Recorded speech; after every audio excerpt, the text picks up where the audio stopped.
What's up everyone and welcome back for another Alliance War video, Season 28. This is War number 5. Poseidon is going up against CADBL. And we don't have an intro screen for you today, but we're just going to hop into our first fight.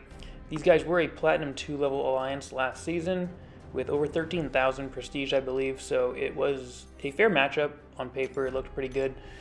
And we're going to be taking a slightly different path today. We're going path 1 for the first time. And I have not taken this path in years in war, so this is going to be interesting. We've got a SpiderHam up first. He's only a 5-star rank 5, and he's on the Arc Overload Vigorous Assault node, so basically just avoid him when he's got the regen going because he'll be unblockable. That's basically the only thing to worry about. So at the start of the fight, just back off. We can hit into his block just fine. He's not going to evade us. Moleman has the true strike or true accuracy. I believe it's true strike. So he's not going to evade us, and we just need to now hit our parries so we can start building some monster mass and hit into him, start stacking some bleeds. We're not going to go into our frenzy just because we want to keep that true strike active, and we want to be able to purify the porker popper debuffs that he puts on us as well. So that's what I'm trying to do here. That's why I'm not entering the frenzy mode, but he's going down super fast. He's got a low health pool.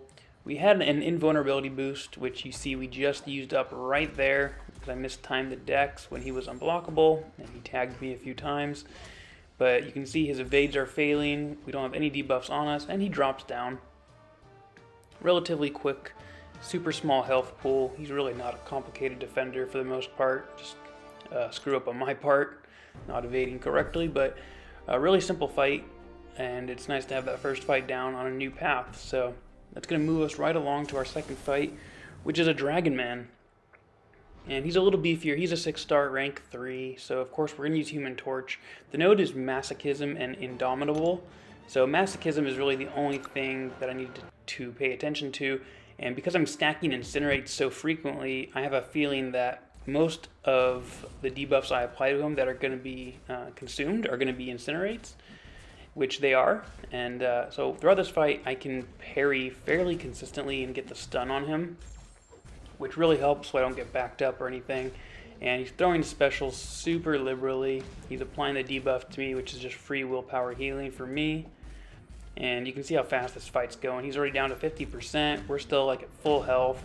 He's throwing those specials. Masochism hasn't really bothered us yet, and because we are running Max Despair, any healing he would get from Masochism is being negated by the Incinerates, or if not fully negated, at least completely hampered and reducing their potency of the healing. So there we go. We finish with a full bar of health, and he drops down. We get that full attack bonus. Very nice and smooth.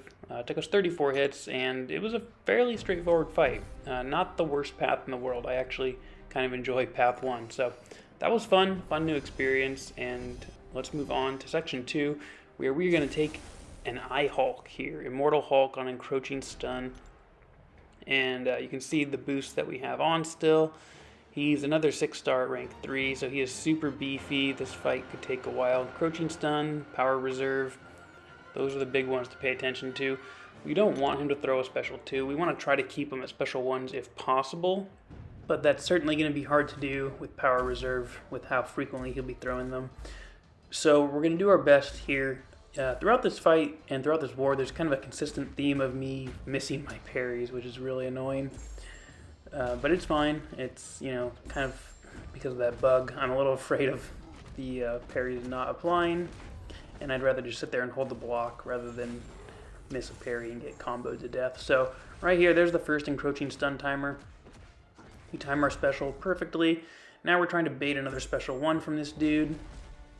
We are building our monster mass in this fight because I do plan on finishing it off with a strong special that is guaranteed crits. And right here, Encroaching Stun timer number 2. We time it perfectly. We are in our frenzy, so we're guaranteed crits on all these hits right now. Ideally, I'd like to get to a special 2 because it's just going to wreak absolute havoc on this dude. Moleman special 2 when in frenzy is just so massive, it's ridiculous. Fortunately, he is throwing special 1s fairly cooperatively. Here's our special 2, timed up with the Encroaching Stun timer, and we get some big damage off of it.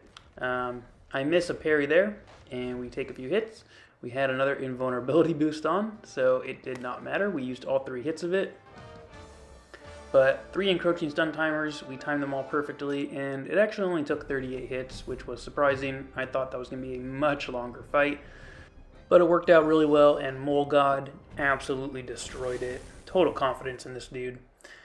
And that is why we are going to use him again right here, actually, against this Venom, who is a 6-star rank 3, buff and balance weakness, opportunist, divine barrier, heal block passive. So these nodes just make Venom annoying here, because if you get hit, he could absolutely destroy you.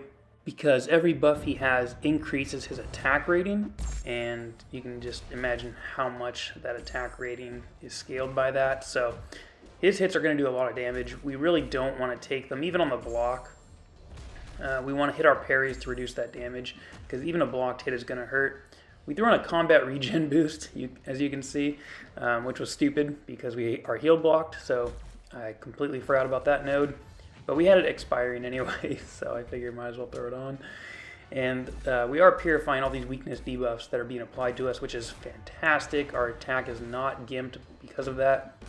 We enter Frenzy right here, and we're going to throw the special 2 and get that big damage. Yeah, feels good. And now we can no longer purify the weakness debuffs, but that's fine because this fight is so close to being over. One more special will probably do it. We're going to chuck it off right here. Boom, get that KO. Took about a minute, but fairly straightforward fight. And there's Moleman again, just absolutely crushing Alliance War. Total beast mode. 38 hits, pretty straightforward fight. That was probably my best fight of the war so far because I didn't miss any parries and everything went pretty much as well as it could have. So we're going to finish off Path 8 here with a Storm Pyramid X. She is a 6-star at rank 2, buff and balance weakness, rich get richer, divine barrier, heal block node again, very similar to the fight we just had.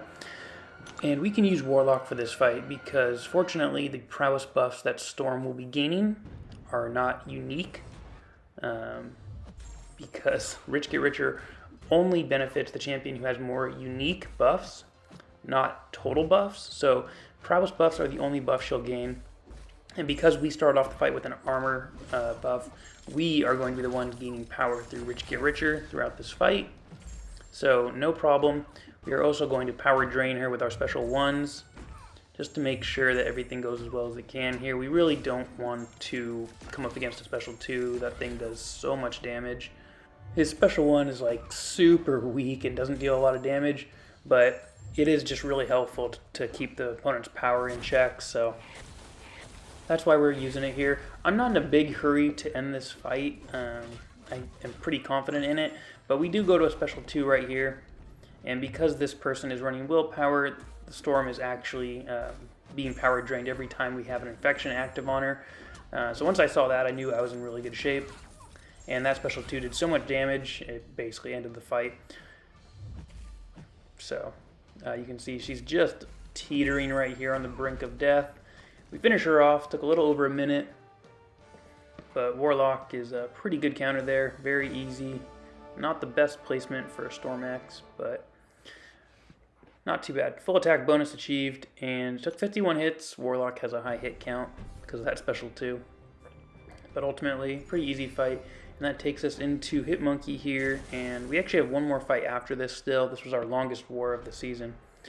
And this is a HitMonkey. It's 6-star rank 3, kinetic transference, feat of indestructible, and opportunist. This node got nerfed, I would say, in the off-season, so this is a much easier fight now than it used to be for whoever is here. Moleman is not the most ideal HitMonkey counter, but because we have the True Strike as part of our abilities, he is a pretty good counter, just because when we knock him down, he won't be able to evade us. But he can still shrug off our debuffs, so that's something to keep in mind. We just want to bait special 1s throughout this whole fight. They're super easy to avoid, and they don't build the kinetic transference node.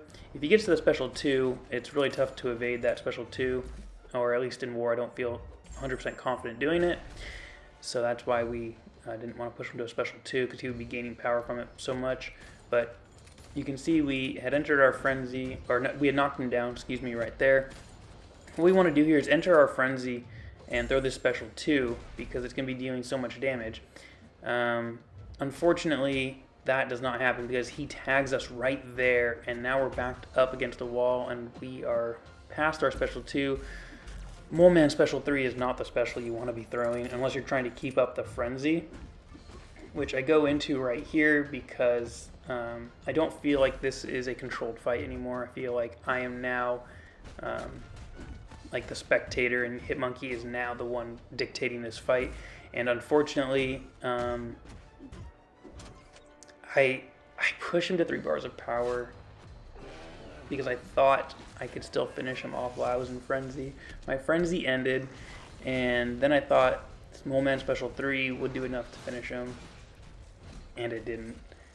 We leave him with 3 or 2% health, and he chucks off his special 3 immediately once my animation ends, and obviously we're not going to survive this. Dude, we were having such a good war. This was by far the most fights we had had in any war this season, and it was going so well. Wheels just came off a little bit there. Not a hard defender, not a hard node, super embarrassing death, but it is what it is. Warlock finished him off.